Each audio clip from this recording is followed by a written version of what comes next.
artist colony, lofts on top, where you actually do your business out of that location, not really family orientated, that might work up there. The other project is called the Faria Project. Anybody heard of the Faria Preserve Project? Nobody in this room. You guys are brokers in business. They want to build 750 homes behind Home Depot on hills and ridges. My concern, of course, when it was first approved 4 years ago, it got kicked back by the state saying, you can't take 2 ridges and then dump 100 feet of soil into a creek, put a conduit under it, a culvert under it to drain it, and then build homes along the flat spots. And I agree. I don't think we should be filling our creeks up. We should be preserving them.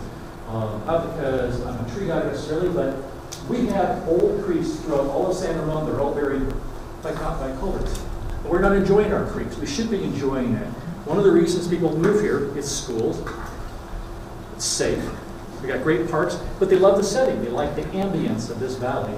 And the last thing we should be doing as political leaders is destroying the ambience. I love walking through Danville because they have those great creeks along, is it the Greenbrook area?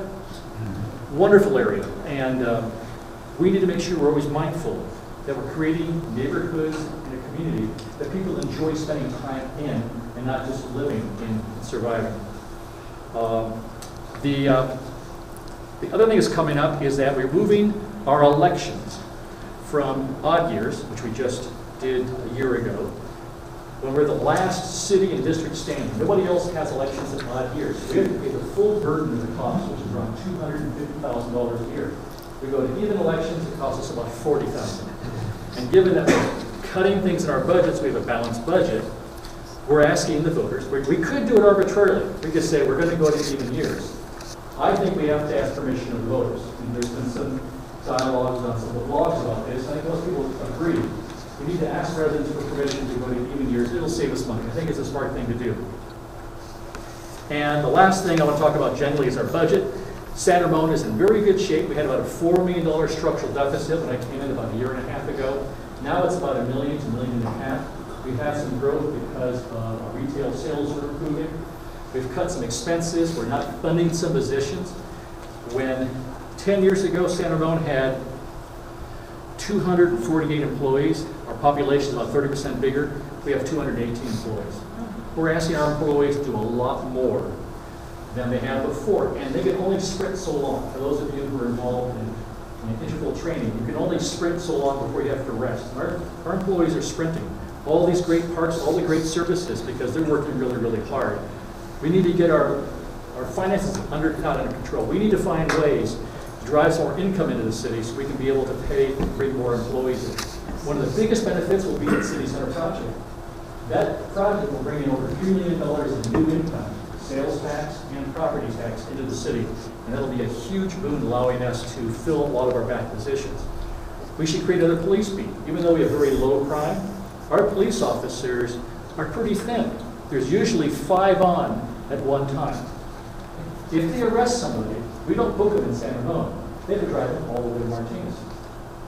So if we arrest 2 people in the same police beat, and I've taken the class and I've gone on the drive arounds, you're looking at almost 2 hours. A police officer's gone from San Ramon, take somebody up, they have to book them, do all this stuff, and they come back to their beat. You arrest 2 people, you only have 3 cops left on the beats. Interesting stuff. And so we're trying to find a way to get one more beat up to 6 officers, because you want to have a good response time. And that's part of what we want to do. Even though we have very low crime, there's a reason for it. We don't want to grow complacent. So I think I've talked enough. I would really like to hear, in the time you have left, what are questions you have and what's important for you, elected officials to know. Thank you, Bill.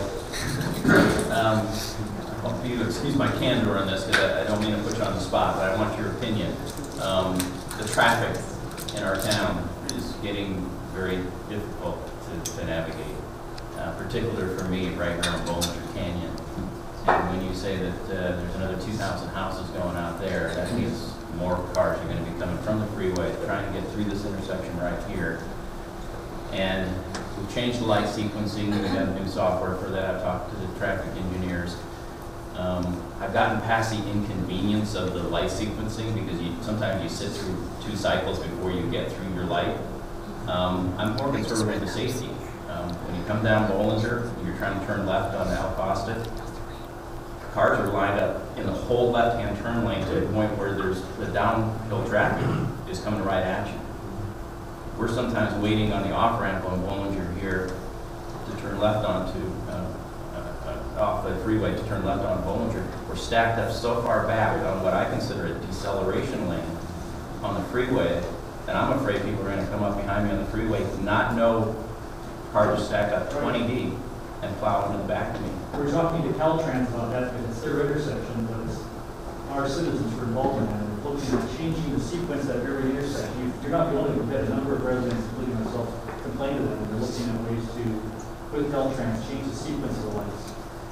And last night, it was just gridlock all the way through here with no apparent reason, no traffic accidents. I've had clients in my car at 5 and 6 o'clock at night, and they go, "What's going on here?" I said, "There's a volume of traffic going up that hill. What's the solution? What are your thoughts?" Well, unfortunately, there are some things we can't change. The county, in their infinite wisdom, did all the planning. Bollinger Canyon going up that hill is narrow because of how the county structured it and didn't put it in place and didn't allow us to expand it. As you know, that slightly, that's not ultimate size lanes going up. We're blocked in. We have a long-term solution we're trying to work on right now, trying to get access to find ways to make that wider in that particular area. One of the things that I'm sensitive to, how close am I? We have a few more minutes. Okay. But yeah, let's do it. I want to do a couple more questions too. Okay.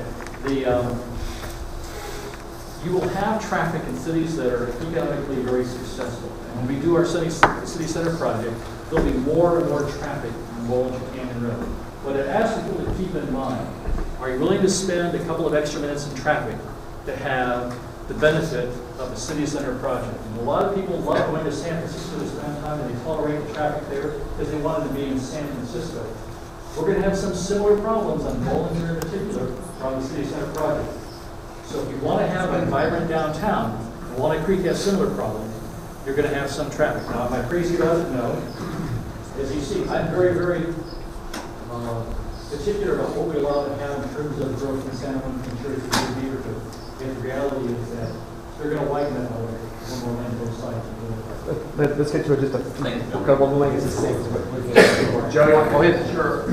About 2 months ago, the news and the newspapers had a huge article about the speed limits being changed in San Ramon to raise them. Yes. But yet, Crow Canyon Road and El Paso Boulevard, they haven't been changed. It's still 40 miles an hour. What's the progress on that? It's actually being done right now. We tried to stop it from happening. Unfortunately, state law dictates to us how you measure speed limits. They put out these speed tests. They're all dictated by state law.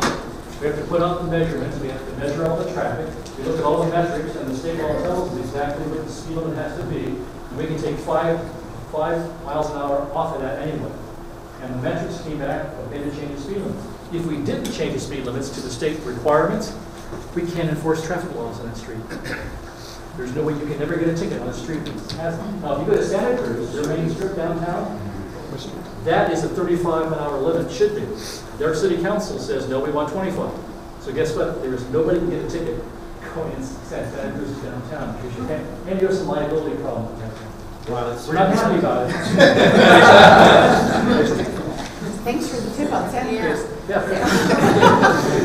You mentioned the new school in Doherty Valley. Is Yes. it elementary school? Elementary, yes. Okay. It'll start elementary, but I wouldn't be surprised in 8 years it might have to go maybe middle because of the pig and the python of kids is starting to move through. That never leaves. Jim? Bill, can I qualify for the senior housing? Yes. Actually, you may not be able to because there are some limits on income. Oh, you have to make me so much.